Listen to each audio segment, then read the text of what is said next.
dit Beaufort dit découpe à la lyre. T'es le meilleur apprenti de France. Les jurys qui passent derrière toi pour regarder au-dessus de ton épaule. Il n'y a pas un petit col bleu blanc rouge quelque part?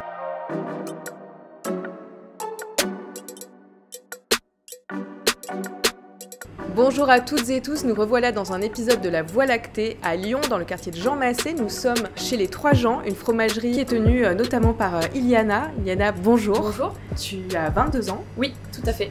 Alors Iliana, toi tu as grandi en Normandie. Oui. Un comble pour une fromagère crémière. J'ai grandi mais dans la Haute-Normandie, donc moins dans la zone où il y a beaucoup de fromage. Et j'ai emménagé à Lyon il y a 4 ans. Ouais. Pour faire tes études? C'est ça, pour faire mes études. Des études de cinéma d'animation. Finalement, ça me plaisait pas tant que ça. Donc j'ai commencé en janvier dernier et ça m'a bien plu. J'ai voulu continuer et rester. J'ai demandé à mes collègues ce qu'ils avaient fait comme formation pour arriver ici et c'est ça qui m'a emmenée au CQP. Ouais, c'est génial parce que c'est donc l'histoire d'une reconversion. C'est ça. Et c'est quoi un CQP? CQP, c'est un certificat de qualification professionnelle. Ok, comment ça se passe? C'est une formation qui se fait en alternance, ça dure 1 an. Vu que c'est principalement issu de reconversion, il y a vraiment de tous les âges, il y a tous les profils, donc tout le monde peut le faire. C'est une école particulière, renommée? Alors c'est l'école française du fromage, hyper professionnalisant parce qu'il y a tout le matériel dont on a besoin pour pouvoir travailler correctement.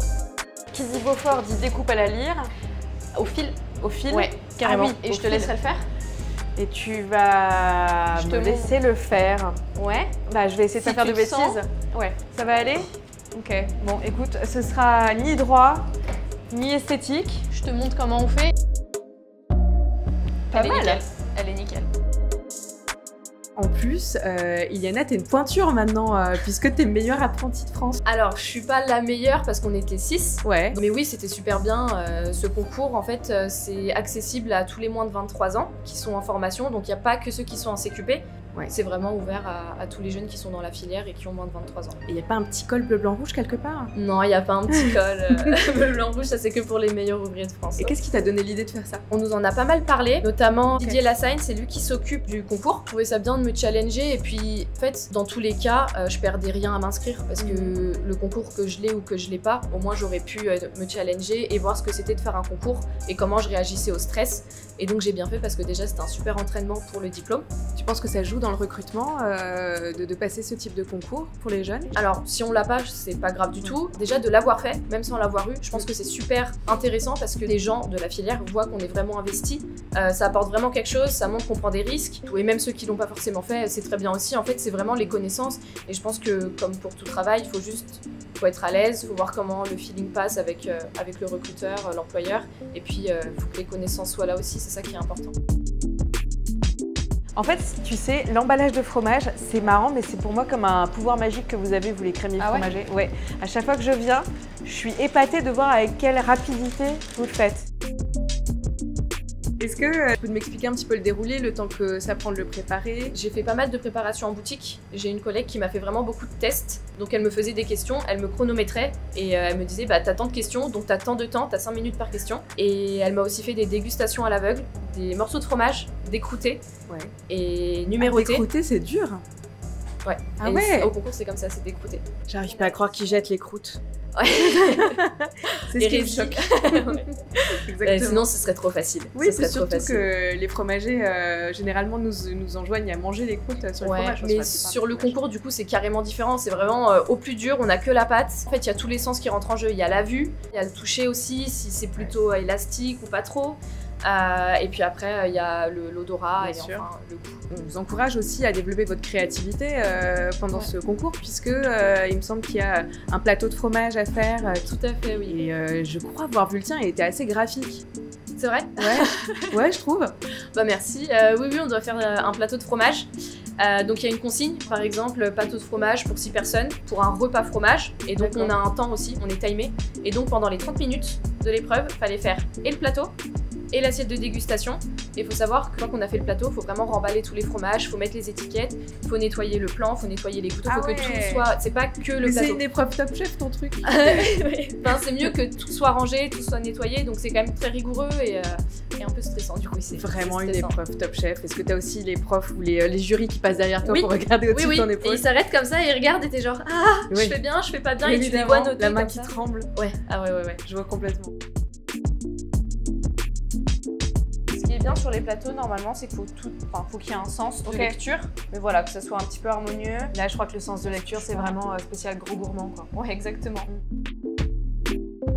Toi, tu es fromagère crémière. Alors, qu'est-ce que ça veut dire exactement? Crémier fromager, du coup, c'est celui qui vend. Et juste le fromager, c'est celui qui produit, qui transforme et qui fait le fromage. D'accord.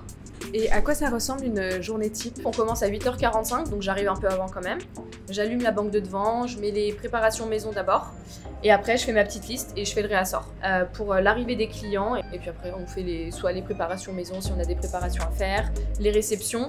Parce que vu qu'on est plusieurs, on a chacun nos tâches. Donc moi, par exemple, je vais faire plutôt vitrine réassort. Mais mes collègues, quand ils arrivent et que c'est jour de réception, faut vider le camion. Après, on met à l'arrière, faut tout vider, tout ranger dans les frigos et faire ça vite parce qu'il faut que ça reste quand même frais. C'est quoi les parties qu'on n'imagine pas dans le métier qui sont en fait assez difficiles? Il y a un vrai suivi du produit. On fait pas que juste vendre du fromage, mais derrière, on vérifie l'affinage. Donc par exemple, si on reçoit du reblochon qui est hyper ferme et que demain, je reçois des reblochons beaucoup plus crémeux et beaucoup plus faits, et je vais d'abord mettre les plus faits avant. Il faut vraiment faire une bonne rotation. C'est toute une mécanique comme ça et toute une chorégraphie avec un suivi de produit.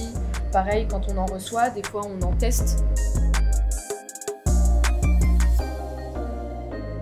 Et c'est quoi ce que tu préfères dans ton métier? Ce que je préfère, c'est vraiment, je dirais, la variété, les produits. Même si on a un même produit, il sera jamais pareil.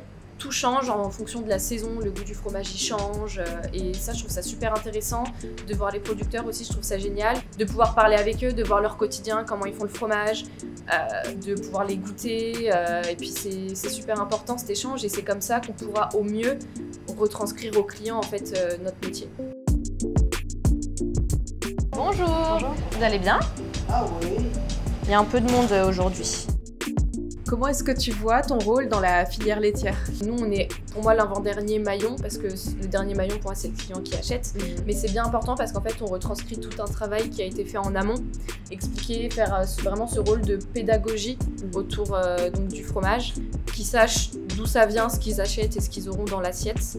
Et est-ce que pour toi le métier de fromager crémier c'est un métier d'avenir? Pour moi c'est un métier d'avenir parce qu'on tend de plus en plus à une alimentation où les gens veulent vraiment savoir ce qu'ils ont dans leur assiette, d'où ça vient. Avec les nouvelles personnes qui arrivent, qui sont dans ce métier, il y a des nouvelles façons de travailler qui arrivent. Donc par exemple, tendre vers le zéro déchet. Ça c'est super important. Et il y a des gens qui sont vraiment impliqués dans ce rôle-là. Je sais pas, faire attention à l'eau parce qu'on lave beaucoup, donc c'est vrai qu'on utilise beaucoup d'eau, mais on peut mettre des réducteurs de pression. Enfin, c'est vrai que la façon de travailler, elle s'adapte vraiment en fait avec notre temps. Iliana, tu te vois où toi demain ou dans quelques années en tout cas? Peut-être plus tard, dans un futur beaucoup plus lointain, pourquoi pas avoir ma boutique à moi. Mais pour le moment, en tout cas, ce qui est sûr, c'est que je vais rester dans le fromage, mais je me vois continuer de travailler en boutique. Bon, c'est bien, tu restes dans la filière alors. Je reste dans la filière, ouais. Et qu'est-ce que tu donnerais comme conseil à quelqu'un qui a envie de se lancer dans ce métier et qui aimerait potentiellement faire une reconversion? Je dirais d'y aller. C'est possible de faire des stages, de tester, de faire quelques jours en boutique, faire une semaine, voir si vraiment c'est ok parce que ça peut être un petit peu physique. Il y a aussi des horaires qui sont quand même assez contraignantes. Parfait. Merci pour ton temps et je te propose qu'on passe à la dégustation. Avec grand plaisir. Merci Iliana. Bon, chose promise, chose due, j'ai très envie de goûter le Beaufort. Parfait. Merci. Je t'en prie. Merci de nous avoir reçus. Et si t'en jamais prie. je cherche un stage dans les mois à venir, je Tu nous t'appelle appelles carrément. Ouais. Avec grand Absolument. plaisir. Merci. Merci à toi.